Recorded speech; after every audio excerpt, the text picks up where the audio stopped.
thunderstorm again.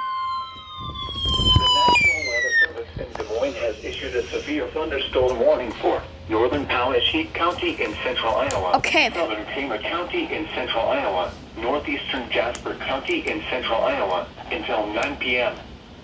At 7:59 p.m., a severe thunderstorm was located over Grinnell, moving east at 20 miles per hour. Expected hazards include 60 miles per hour wind gusts and nickel-sized hail. This is a radar-indicated threat. The following impacts are expected. Expect damage to roofs, siding, and trees. Locations impacted include Brooklyn and Victor. This includes Interstate 80 between mile markers 191 and 204. For your protection, move to an interior room on the lowest floor of a building.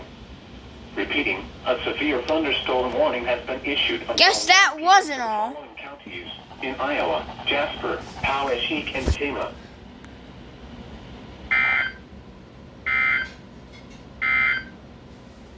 Severe thunderstorm watch.